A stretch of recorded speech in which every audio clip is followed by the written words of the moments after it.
Good morning, students. Hope you all are fine and staying at home to keep everybody else fine. Just take good care of yourself and your family members. Welcome back to this class of English. Today, we will learn about the second part of our first chapter of book Honeydew, the best Christmas present in the world. Before we proceed further, I would like to request you all to bring a pen and a paper to note down the important points mentioned in this part, or you can do the activities if given in the video.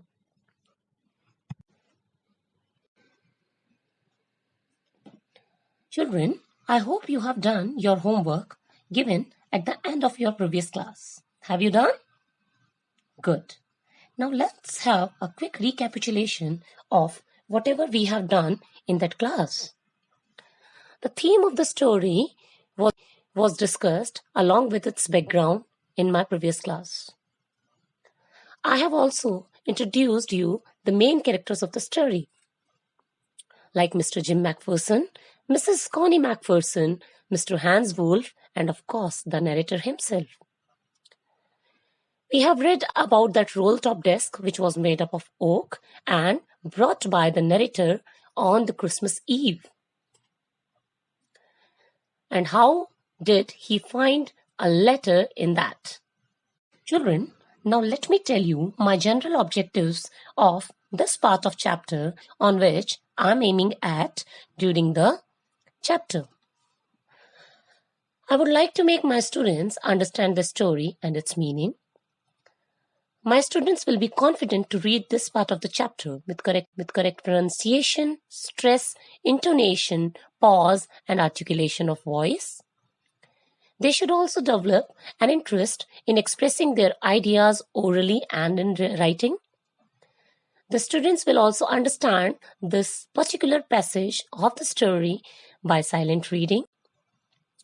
I would also like to enrich my students' active and passive vocabulary. Students, my specific objectives will be to make my students realize the importance of peace, freedom from feeling of hatred, anger, and rivalry. Students, you should also develop a curiosity about the outcome of the problem described in the story through this part of chapter. Students, through this chapter, I would like you to tell the moral of the story. You should also know a few facts through the story. Students, now I'm going to present a questionnaire which I have designed for you to check your inferential competence. This contains a set of questions which you have to answer after reading all the given options. Here we go. Yes, students, I hope you all are ready. My first question is, which of the following statements are true about Christmas? Have you heard the question? Yeah, now I'm going to give you the options. It commemorates the nativity of Lord Jesus Christ. Second option, it is celebrated all over the world on 25th December every year. Option C, it is celebrated by Christians all over the world. Option D, the celebrations include decorations, gift distributions, caroling, and several rituals and traditions. Students, now I am going to give you the options, out of which you have to choose one. Right? So, only A, B, and D option. My first option. Okay? Second option, only B and C option. Third option, all of them. Fourth option, only A, B, and D. Hope students, you have reached to the correct answer. Yeah, it's the option 3, all of them. all the options which were given in the previous slides were actually related to the Christianity. Right, children? Now, I'm going to present the second question. The question is, how many terms can you associate with football? You all must be playing football, but not right now, right? Yeah, so the terms are soccer, whistle, penalty, kick, bowling, innings, ace, break point. Yes, students, are you ready with your answer? I'm giving you the answer, just match yours.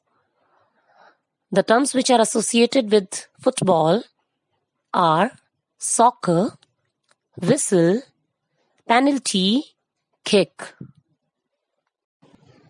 Yes, students, now look at these pictures. Yes, students, now look at these pictures. Now, you have seen both the sets of pictures. In one set, a war scene is being depicted, where the soldiers are in very sad and gloomy state of mind. On contrast to this, in the other set, two teams are playing happily and exhibiting their joyous bent of mind. This makes us conclude that wars bring sadness, whereas sports spread happiness. Let us spread laughter, not enmity. Let us be sportive and joyful, not hateful and misanthropist. It's time to have a silent reading of this part of the chapter. Dear students, you all have to go through the chapter very seriously and underline the important as well as the difficult words by the pencil. Yes, students, so hope you have read the chapter. Now let me give you a brief account of the summary of this part of the chapter. The English and Germans were at war.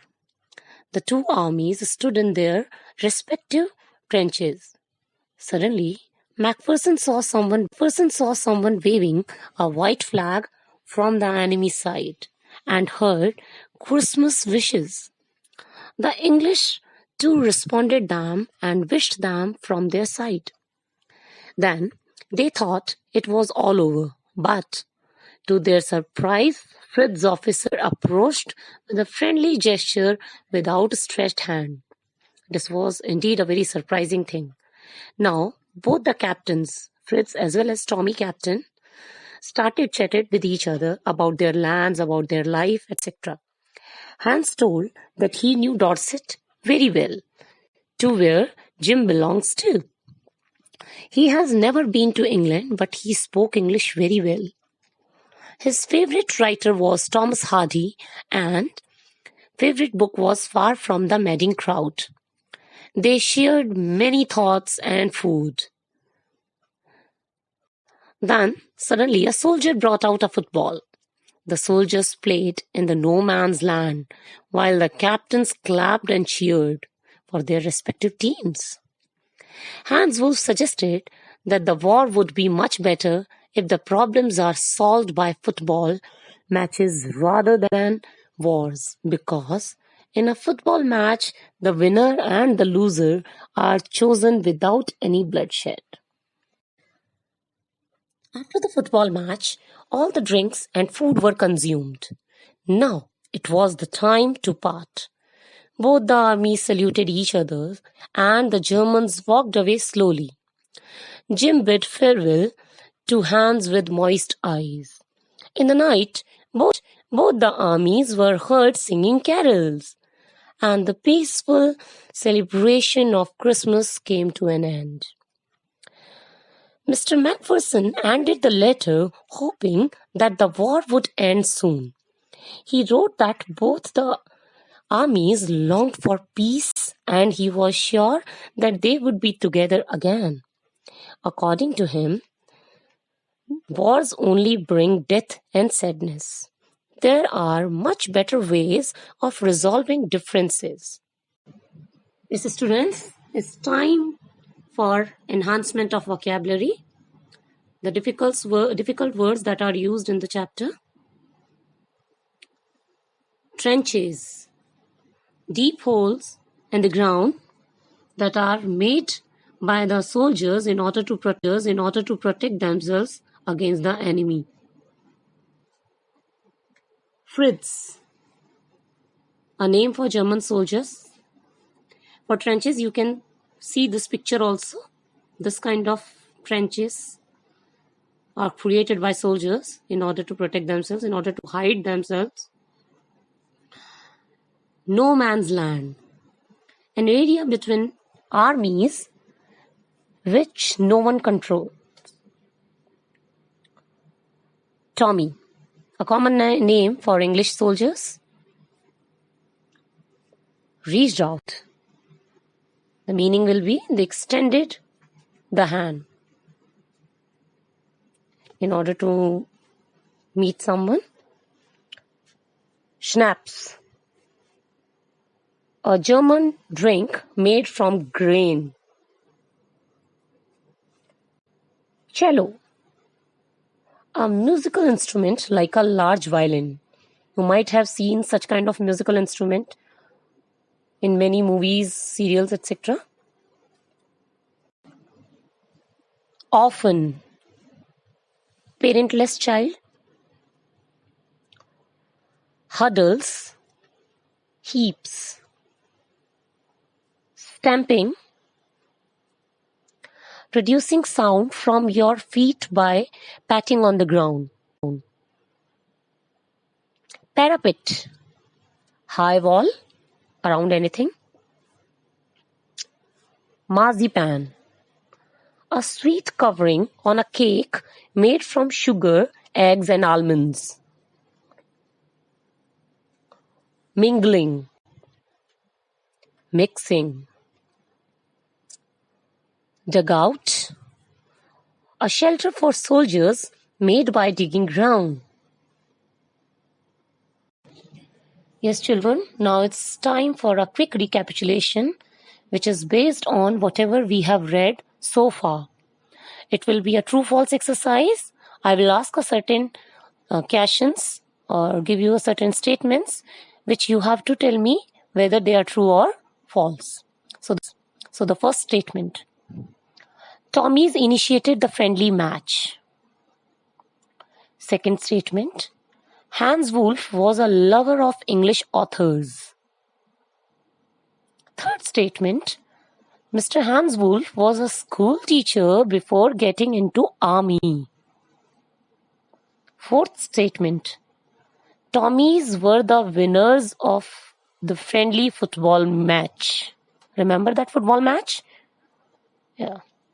Fifth statement. Mr. Jim Macpherson has written letter for Mrs. Macpherson. Remember, you have to think before writing your answers. Yes, students, it's time to match your answers. I hope you all have marked your answers. It's time to check them. First statement.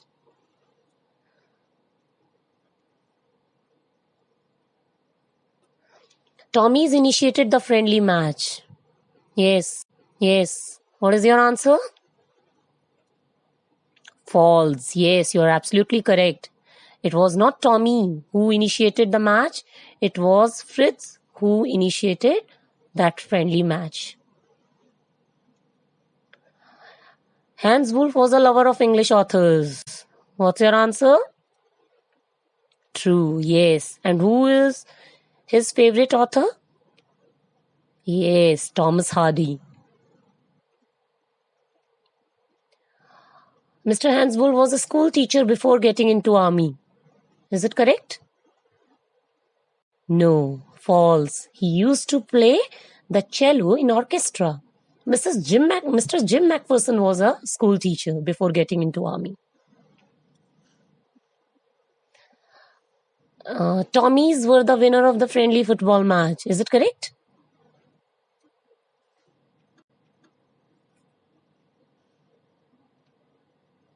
No.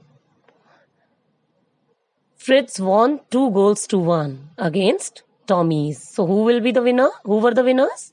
Fritz, of course. Mr. Jim McPherson has written letter to Mrs. Connie McPherson. Absolutely correct. It's true statement.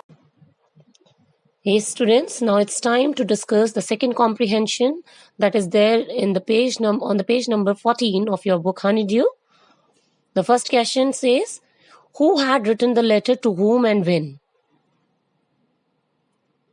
Yes, Mr. Jim McPherson had written the letter to his wife when he was on the battlefield during the First World War. Second question, why was the letter written? What was the wonderful thing that had happened? Mr. McPherson had written the letter to share his experience with his wife. The wonderful thing that had happened was that the soldiers of both the armies assembled together and celebrated Christmas Eve instead of fighting against each other.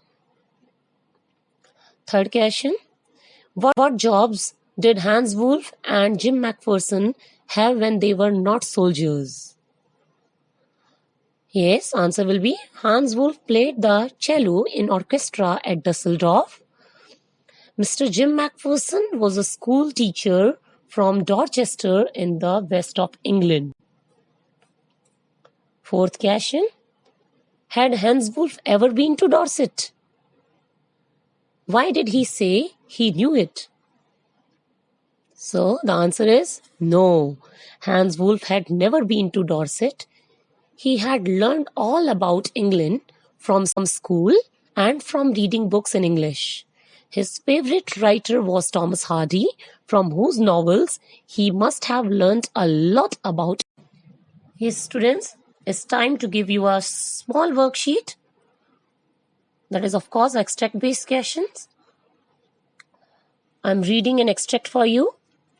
I write to you in a much happier frame of mind because something wonderful has just happened that I must tell you about at once. We were all standing in our trenches yesterday morning, Christmas morning. It was crisp and quiet and all about as beautiful a morning as I have ever seen, as cold and frosty as a Christmas morning should be. Now, children, there are some questions which you have to answer very briefly. Which festival is mentioned in the above lines? First question. Second question, why the person mentioned in the above lines was writing a letter? Third question, what was the state of the mind of the speaker? Fourth question, what is the antonym of quiet? Match your answers. The answer of first question is Christmas. The second answer will be Mr. Jim McPherson had written a letter to share something wonderful that had just happened. Third question was what was the state of mind of the speaker? It is, of course, happier frame of mind. Fourth question was what is the antonym of quiet? And the answer is noisy. It's time for homework. Students, you have to make a diary entry to record your experience of celebrating a festival. Yes, students, hope you all have done all the activities which I have given to you. Hope to meet you soon with the third and final part of this chapter. Thank you.